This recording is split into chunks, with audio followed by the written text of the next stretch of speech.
तो शुरू करते हैं द डबल ड्रामे का एपिसोड नंबर 28 की स्टार्टिंग में हम देखते हैं कि ड्यूक सू जो होते हैं अपने चेले चपाटों के साथ बातें कर रहे होते हैं, जहाँ पे उनका चेला चपाटा जो होता है वो लोग बात कर रहे होते हैं और बता रहे होते हैं कि ड्यूक सू आपको पता है इम्पीरियर जो साधु है ना वो जाने वाला है जियांग परिवार के घर पे, क्योंकि उनकी थर्ड लेडी को भूत बाधा हो गई है और उनको झाड़ फूक करने के लिए। तो ड्यूक सू कहते हैं अच्छा। उसके बाद से इम्पीरियर जो साधु होता है उनका वो मैप ऐप निकाल के दिखा रहे होते हैं कि देखिए यहाँ पे इम्पीरियर डाकू रहता है वगैरह वगैरह। तभी कोई बाहर से आता और कहता है कि बाहर जियांगली आई हुई है।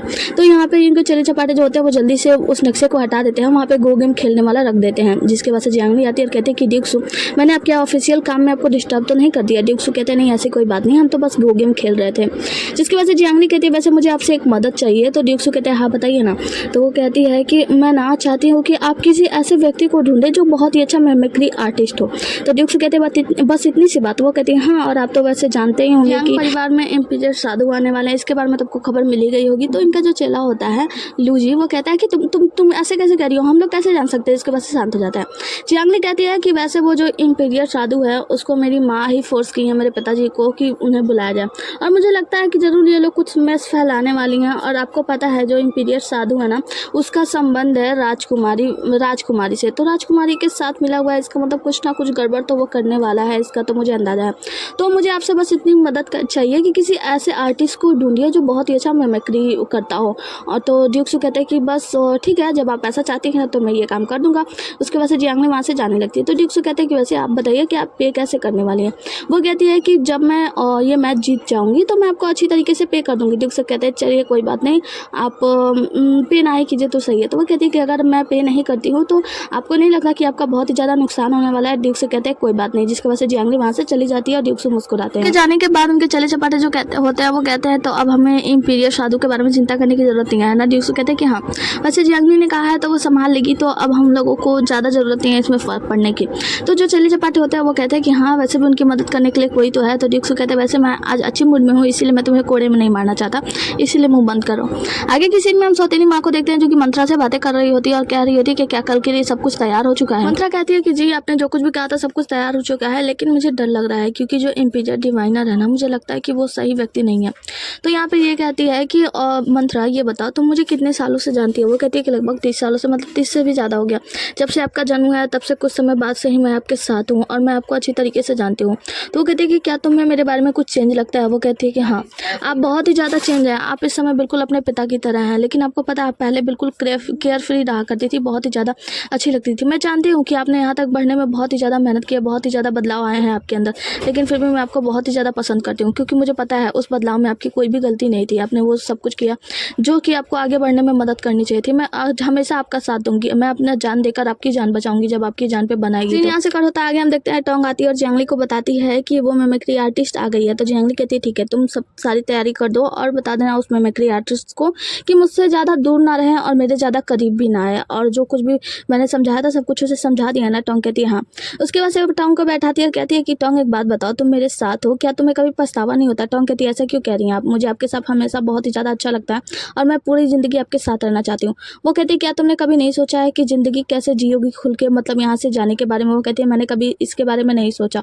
तो वो कहती है लेकिन मैंने सोचा है, जब मैं ये सारे मामले निपट जाएंगे तो मैं लुआंग सिटी में तुम्हारे लिए एक घोड़ा खरीदूंगी और तुम्हारे लिए एक छोटा सा बिजनेस स्थापित कर दूंगी, जिसके बाद से तुम वहाँ पे बड़ी सुखी चैन से अपना जीवन जीना, और साथ ही अगर किसी व्यक्ति से तुम शादी भी करना चाहो तो अपने लिए एक अच्छा मैच ढूंढना। मैं तुम्हारे लिए अच्छे जीवन की कामना करूंगी। यहाँ पे टोंग बहुत ही ज़्यादा मतलब वो हो जाती, भावुक हो जाती है और कहती है कि आप ऐसी बातें क्यों कर रही हैं, मैं आपको छोड़कर जाना नहीं चाहती। जियांगली कहती है हाँ मुझे पता है तुम कभी मुझे छोड़कर नहीं जाना चाहती, मैं हमेशा तुमसे मिलने के लिए आया करूंगी, तुम इन सब बारे में चिंता मत करो। और ये एक तोहफा है जो मैंने तुम्हारे लिए खरीदा है और ये मैं तुम्हारे अच्छे जीवन की कामना के लिए देती हूँ, लेकिन मैं चाहती हूँ तुम सुखमय जीवन जियो और यहाँ से बाहर जाकर पूरी दुनिया देखो। सीन यहाँ से कट होता है आगे की सीन में हम देखते हैं जियांग रेजिडेंस में वो इम्पीरियर साधु इम्पीरियर डिवाइनर जब यहाँ पे पहुँचता है तो बाहर मिस्टर जियांग जाते हैं और उन्हें कहते हैं कि आप यहाँ पे आए आपका बहुत बहुत शुक्रिया। वैसे मुझे इन सब बातों पे विश्वास नहीं है लेकिन मैंने आपको बुलाया क्योंकि मेरी बेटी बहुत ही ज़्यादा बीमार थी। आपका आने का बहुत बहुत शुक्रिया, और उन्हें लेकर अंदर जाते हैं।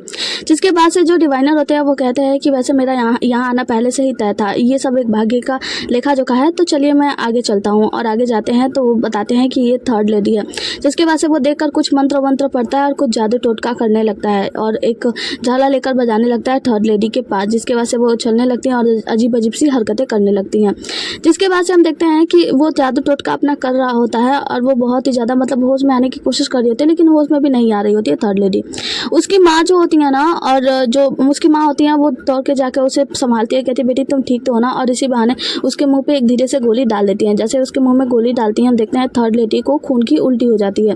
खून की उल्टी देखकर मिस्टर जियांग तो पूरी तरीके से डर जाते हैं और कहते हैं कि आखिर मेरी बेटी को हुआ क्या है। इंपीरियल डिवाइनर बताते हैं कि इन पे बहुत बड़े काले भूत का साया, मतलब काली चुड़ैल ऐसी बैठी हुई है कि कोई इनको आसानी से हटा नहीं सकता। तो वो कहते हैं जियांग कि वैसे हमारे फैमिली में कभी भी कोई ऐसी परेशानी नहीं आई है, और सिर्फ मेरी बेटी के साथ ही ऐसा क्यों हो रहा है, वो कौन सा काला भूत है, क्या ये सब कुछ नाटक है या सच है। तो इंपीरियल डिवाइनर कहता है कि नहीं, कुछ तो गड़बड़ है। तभी हम देखते हैं कि यहाँ पे आती है मंथरा, और मंथरा आते ही बताती है कि मंदिर वाली जो घर थी ना उसमें आग लग गई है, और साथ में चियांग रेजिडेंस के एक कोने में भी आग लग गई है। तो यहाँ पे इंपीरियल डिवाइनर जो होता है वो फायदा उठाते हुए कहता है कि देखिए अगर जल्दी से हम इस भूत को नहीं भगाएंगे तो ये और भी ज़्यादा शक्तिशाली हो जाएगी और इसे पकड़ना बहुत नामुमकिन हो जाएगा। मिस्टर जियांग कहते हैं कि इंपीरियल डिवाइनर आप बताइए हमें क्या करना होगा। यहाँ पे सौतेली मां उड़ने का नाटक कर रही होती है। इंपीरियल डिवाइनर कहता है ठीक है, फिर रात को सबको इकट्ठा कीजिए, मैं वहाँ पे एक रिचुअल करूंगा, यानी कि टोना टोटका करूंगा, जिसके बाद से मैं उस भूत को या चुड़ैल को पकड़ लूंगा। आगे की सीट में हम इंपीरियल डिवाइनर को देखते हैं और वो अपना टोटका वगैरह कर रहा होता है और कह रहा होता है कि यहाँ पे बहुत सारे स्पिरिट्स हैं, मतलब वो जो स्पिरिट्स है ना वो पूरे जियांग परिवार को जान से मार देंगे, और एक स्पिरिट है जो बहुत ही ज़्यादा शक्तिशाली है और वो किसके अंदर है ये भी जल्दी पता लग जाएगा। जिसके बाद से वो अपना टोना टोटका कर रहा होता है, नखरा कर रहा होता है, डांस वांस दिखा रहा होता है। हम देखते हैं कि यहाँ पे जो चचेरा भाई होता है ना, उन्हें माता पिता से कहता है कि ये सब क्या स्पिरिट का खेल खेल रहा है, मतलब ये सब तो खराब तरीका है ना, मतलब ये सब गलत है, मुझे इन सब बातों पर बिल्कुल भी भरोसा नहीं। इसके माता पिता कहते हैं वहाँ पता है हमें भी भरोसा नहीं है, लेकिन चुपचाप से देखो। हम देखते हैं कि जो इवल स्पिरिट्स ढूंढने के लिए आया होता है डिवाइनर अपने आंखों पे पट्टी बांध लेता है और अपने तलवार लकड़ी की तलवार से इधर उधर का जादू वादू कर रहा होता है, और वो अचानक से हम देखते हैं कि जादू वादू करते हुए मतलब नाच वाच रहा होता है, जो अपना जो क्या बोलते हैं टोना मोना कर रहा होता है ना, वो दौड़ते हुए यानी कूद कर जाता है जियांगली के पास और कहता है कि वो जो स्पिरिट्स है ना वो जस्ट मेरे सामने है। उसके बाद वो अपनी आंखों की पट्टी हटाता है और कहता है कि इस लड़की के अंदर ही वो इविल स्पिरिट्स घुसा हुआ है। जियांगली तो जानती थी कुछ ऐसा ही होने वाला है, और यहाँ पे उसके पापा जी और उसके साथ उसके चाचा चाची, उसका चचेरा भाई, सभी लोग जियांगली का साथ देते हैं। कहते हैं कि तुम ऐसी कैसे बकवास की बातें कर रहे हो, इसके अंदर इविल स्पिरिट्स हो ही नहीं सकता, जब से ये हमारे घर में आई है हमारे घर के लिए बस अच्छा ही अच्छा करती आ रही है, अच्छे से काम करती है, कभी भी इविल स्पिरिट वाला कोई बात है नहीं, तो तुम झूठ बोल रहे हो। डिवाइनर कहता है कि मैं कभी भी झूठ नहीं बोलता और मैं झूठ नहीं बोल सकता, इसके अंदर इविल स्पिरिट्स है, ये 10 साल जेनब हॉल से रहकर आई है, मुझे पता है। क्या तुम लोगों को ये नहीं लगता कि जब ये जेनब हॉल से बाहर आई थी तो इसकी आदतें कुछ तरह बदल गई थी, 10 साल के बाद आने के बाद ये पूरी तरीके से चेंज हो गई थी, मतलब ये वो जियांगली नहीं थी। तो यहाँ पे इसकी जो मंत्रा होती है ना वो कहती है कि हाँ तुमने सही कहा, जब ये वापस आई तो इसकी आदतें लगभग चेंज थी। पिताजी भी याद करते हैं कि वहाँ पे राजकुमारी ने क्या बताया था कि जेनब हॉल से आई हुई जो लड़की है वो जियांगली नहीं है, बल्कि वो जू फेंगफाई है, क्योंकि बिल्कुल उसकी तरह हरकतें करती है, उसी की तरह चेहरा है। पिताजी को भी थोड़ा सा शक होता है, जियांगली को तो पता था। जियांगली कहती है कि देखो जेनब हॉल में मैं 10 साल रही हूँ और 10 साल में ना लोगों को अपनी आदतें बदलनी ही पड़ती है, क्योंकि तुम्हें पता है जेनब हॉल में ना सादे सूती के कपड़े दिए जाते थे पहनने को, और यहाँ चियांग हाउस में मैं हमेशा रंग बिरंगे कपड़े पहनती थी, तो क्या मैं वहाँ पे लोगों से कहती कि नहीं मुझे रंग बिरंगे कपड़े ही चाहिए, मैं आपको बदलती नहीं। यहाँ पे खाने को स्वादिष्ट भोजन मिलता था, वहाँ पे सूखी रोटी मिलती थी, तो क्या मैं वहाँ पे नखरे करती, वहाँ पे बदलती नहीं। मैं 10 साल जेनब हॉल में रही हूँ, 10 साल रहने के बाद कोई भी बदल जाएगा, मैं रही हूँ तुम नहीं। अगर तुम भी वहाँ पे रहते ना तो शायद तुम भी अपनी आदतों को बदल देते। और अपने पिताजी की तरफ देख के कहती है कि पिताजी क्या आप मुझे भरोसा है, क्या आपको लगता है कि सच में मेरे ऊपर कोई इविल स्पिरिट है। उसके पिता कुछ कह ही नहीं पाते। यहाँ पे जो डिवाइनर होता है ना वो कहता है कि हमें जियांगली को अपने साथ लेकर जाना होगा और कुछ दिनों के लिए तंत्रों मंत्रों से हम इसके ऊपर कुछ जादू टोना करेंगे, जिसके वजह से इसके अंदर से इविल स्पिरिट बाहर आ जाएगी। पिताजी भी कुछ बोल नहीं पा रहे होते हैं, और दूसरी तरफ हम देखते हैं कि सौतेली माँ का चाल चल ही रहा होता है, मतलब उसकी तीसरी बेटी होती है वो जोर जोर से चिल्ला रही होती है कि माँ पिताजी मेरी जान बचा लो। उसको मतलब अजीब तरीके से शौक वॉक दिया जा रहा होगा, अंदर परेशान किया जा रहा होगा।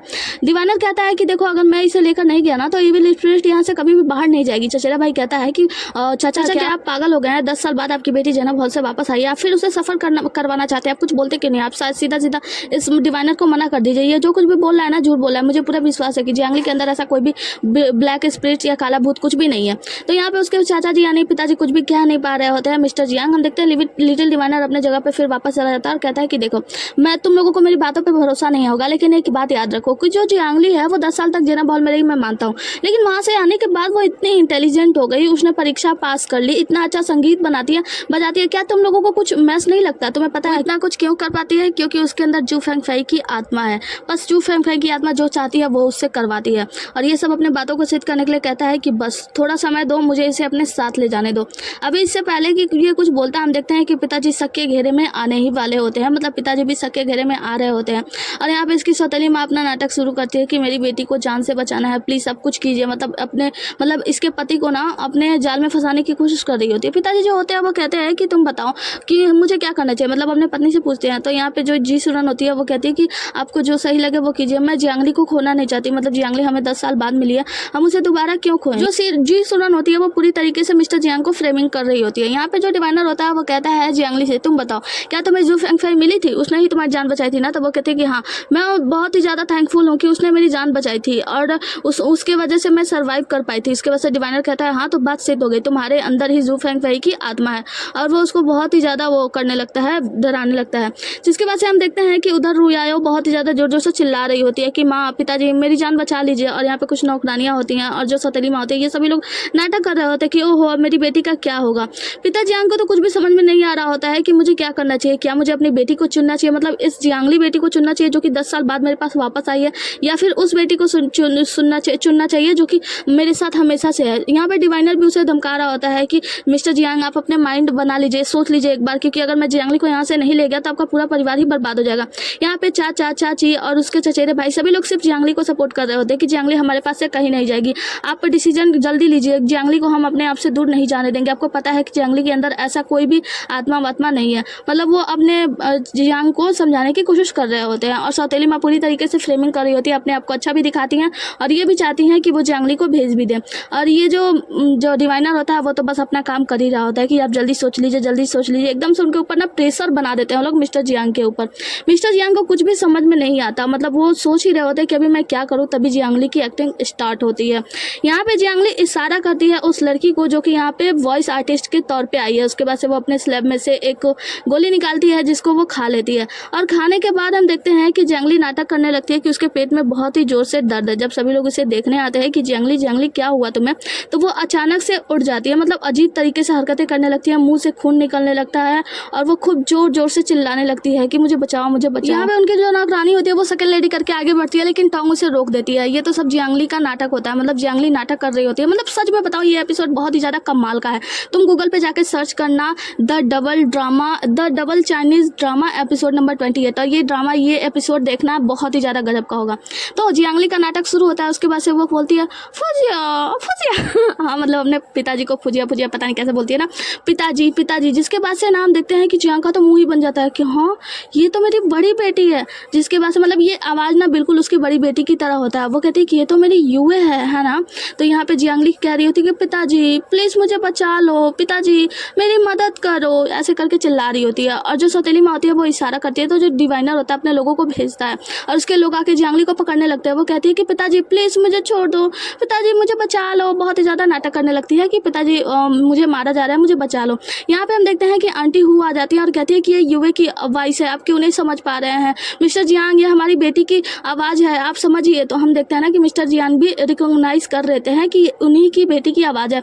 जब उनकी बेटी को पकड़ा जा रहा होता है, मतलब जियांगली को, तो वो चिल्ला रही होती है कि पिताजी प्लीज़ मुझे बचा लो। सौतेली माँ इशारा करती है कि ये पागल औरत यहाँ क्या करे, इसे पकड़ लिया जाए। तभी हम देखते हैं कि यहाँ पे दादी माँ भी आ जाती हैं और वो जाकर जो हूँ मैडम होती है वो जाकर दादी माँ का पैर पकड़ लेती है, कहती है ये मेरी यूए की आवाज़ है, मैं पागल नहीं हूँ, मैं समझ सकती हूँ, ये मेरी यूए की आवाज़ है, प्लीज़ उसे छोड़ दो। जिसके बाद से जियांगली अपने पिता के पास जाती है, कहती है कि पिताजी मुझे बहुत दर्द हो रहा है, पिताजी मुझे बहुत दर्द हो रहा है। तो यहाँ पे जो पिताजी होते हैं ना वो अपने बेटी को यानी मतलब जियांगली को अपने करीब बुलाते हैं और कहते हैं कि ये तो मेरी यूए की आवाज़ है, क्या हुआ बेटा तुम्हें कहाँ दर्द हो रहा है। वो कहती है कि मेरे सर में दर्द हो रहा है। तो पिताजी मतलब उससे पूछते हैं जियांगली से कि आखिर तो क्यों दर्द हो रहा है, बताओ कहाँ दर्द हो रहा है, क्यों हो रहा है। तो वो बताती है कि मेरे सर में दर्द हो रहा है, पत्थर से चोट लग गई थी, बहुत जोर का खून बह रहा है, खून है। जिसके बाद से सौतेली माँ जाती है, कहती है कि जियांगली ये सब क्या नाटक कर रही हो तुम ऐसे नाटक क्यों कर रही हो। तो वो कहती है कि माँ मुझे मत मारो, माँ मुझे मत मारो, मुझे मत मारो माँ, मैं कभी भी आपकी बेटी से लड़ाई नहीं करूँगी, मुझे मत मारो, मैं खिलौने भी उसे दे दूँगी। जिसके बाद से यहाँ पे मतलब वो सच्चाई एक तरीके से बताने की कोशिश कर रही होती है कि जो इसकी सौतेली माँ है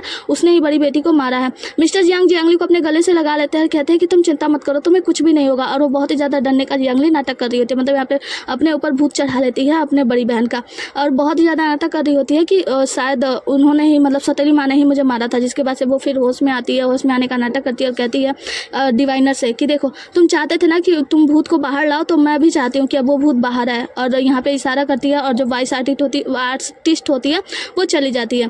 जिसके बाद से जियांगली सीधे सीधे उसको कन्फ्रंट कर देती है कि हाँ मेरे ऊपर भूत है और मैंने सब कुछ सच्चाई देख ली है और अब मैं सच्चाई सबके सामने लाना चाहती हूँ। और अपने पिता से कहती है कि पिताजी मैं आपको कुछ बताना चाहती हूँ। पिताजी कहते हैं कि हाँ बताओ क्या है।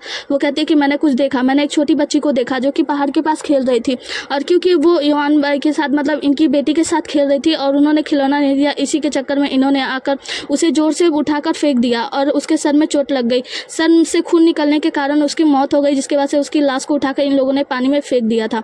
ये सारी सच्चाई बता देती है। तो मैडम हु कहती हैं कि जी सुरन तुम कितनी ज़्यादा क्रूर हो, तुमने मेरी बेटी को जान से मार दिया और बहुत ही ज़्यादा अपने बेटी का खिलौना लेकर रोने लगती है।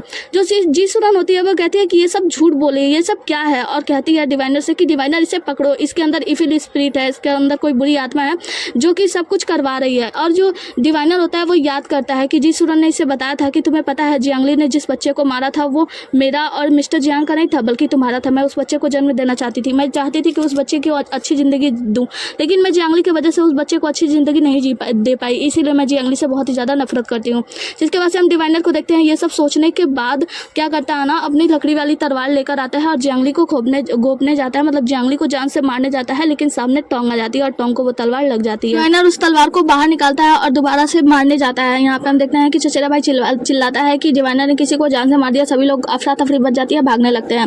मिस्टर जियांग दूसरी बार सामने आ जाते हैं और जियांगली को इस बार भी वो मारने में नाकाम रहता है, मतलब मिस्टर जियांग को भी नहीं लगता क्योंकि उनकी सौतेली माँ चीख देती है कि उसे मत मारो।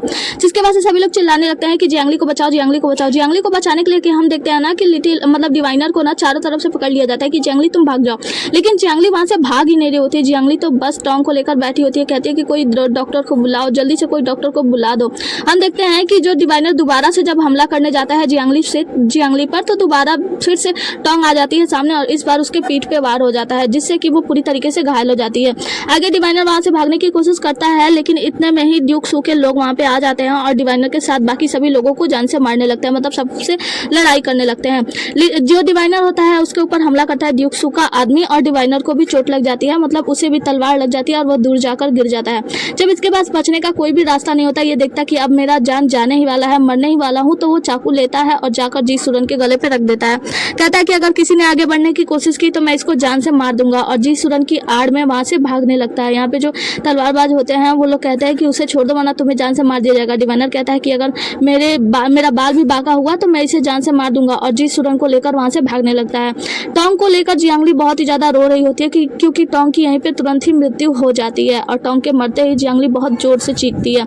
यहाँ पे मिस्टर जियांग पूरी तरीके से हक्के बक्के रह जाते हैं कि अब मैं क्या करूँ, ये सब क्या हो गया, एक क्षण में पूरी दुनिया तबाह हो गई है। हम देखते हैं कि वैन का यानी कि जो डिवाइनर होता है ना वो जी सुरन को लेकर भाग रहा होता है और जी सुरन मन ही मन सोच रही होती है कि मेरी तो अब पूरी दुनिया ही लुट चुकी है, अब तो मेरे पास कुछ भी नहीं बचा खोने को, सब कुछ खो चुकी हूँ, सारी सच्चाई सबके सामने आ गई।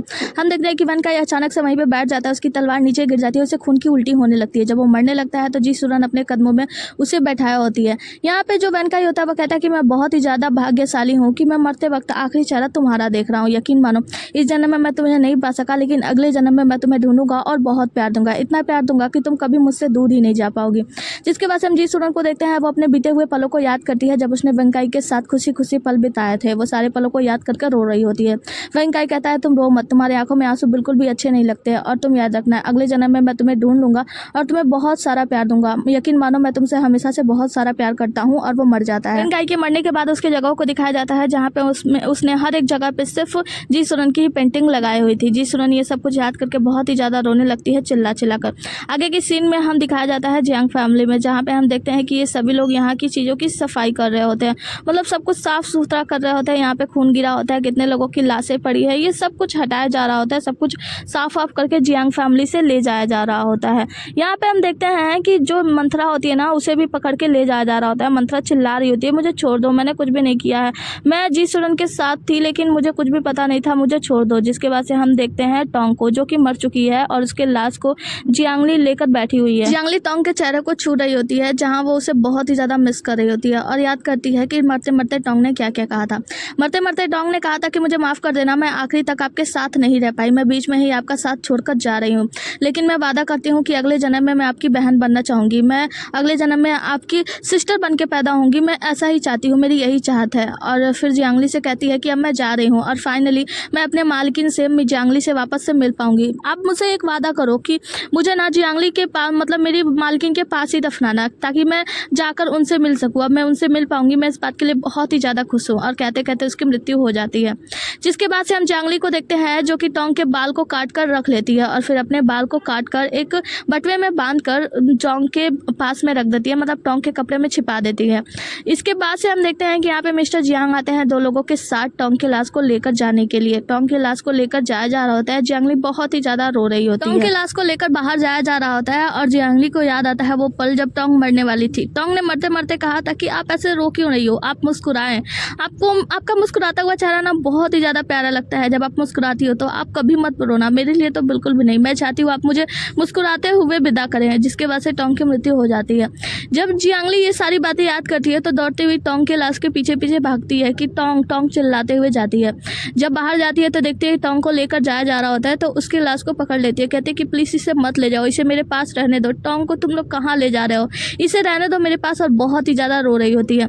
यहाँ पे पिता जियांग भी कुछ कह नहीं पा रहे होते। हम देखते हैं कि यहाँ पे उसके दोस्त लोग जितने भी होते हैं ना, मिस्टर ये सी जी और इसका चचेरा भाई, इसकी चाची चाचा, सभी लोग आते हैं और जियांगली को समझाने की कोशिश करते हैं कि जियांगली उसे जाने दो, उसे अपना नया जीवन भी तो शुरू करना है, जब तुम्हें यहाँ रोक कर रखोगी तो क्या होगा, उसे रोकने की कोशिश कर रहे होते हैं। यहाँ पे लियो जो भी आई होती है और पिता जियांग जब देखते हैं कि जियांगली यहाँ पे से बाहर होती जा रही है, टोंग को बाहर नहीं जाने दे रही, तो पिता जियांग जोर से चिल्लाते हैं और कहते हैं कि जियांगली उसे जाने दो, आखिर उसे अपना नया जीवन भी तो शुरुआत करना है, तुम क्यों रोक रही हो उसे।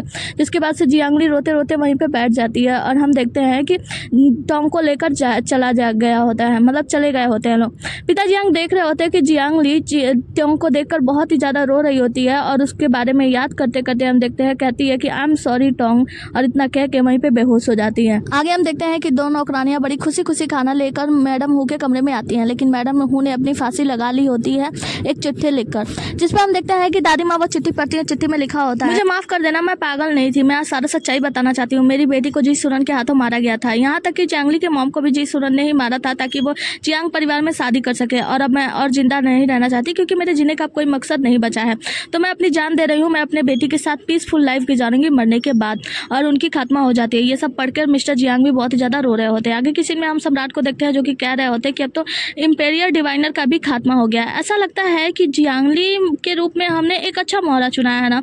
यहाँ पे हम देखते हैं कि ड्यूक्सो कुछ भी बोल नहीं हो रहे होते हैं, ड्यूक्सो महाराज के साथ गेम खेल रहे होते हैं और महाराज कह रहे होते हैं कि देखो धीरे धीरे करके हम देखते हैं कि हमारे सारे दुश्मनों का खात्मा हो जाएगा जियांगली की वजह से, क्योंकि हमने शायद बहुत अच्छा मोहरा चुन लिया है। आगे की सीन में हम राजकुमारी को देखते हैं। जो राजकुमारी होती है वो कुछ सोच रही होती है और कहती है कि धीरे धीरे तुमने हम मेरे सभी लोगों को जान से मार दिया है जियांगली नहीं कहती जू फेंगफाई कहती है, जू फेंगफाई बस तुम इंतजार करो, राइट समय आने पर मैं तुम्हारे ऊपर बहुत भारी वार करने वाली हूँ और तुम संभाल नहीं पाओगी। इसी के साथ ये एपिसोड यहीं पे खत्म होता है। मिलता है अगले एपिसोड में, तब तक के लिए tata bye bye, take care. और हाँ, यूट्यूब पे जाके ये वाला एपिसोड जरूर देखना, बहुत मजा आएगा। जब जियांगली ने नाटक किया था वो वाला सीन ना कसम से गजब का था। Bye bye.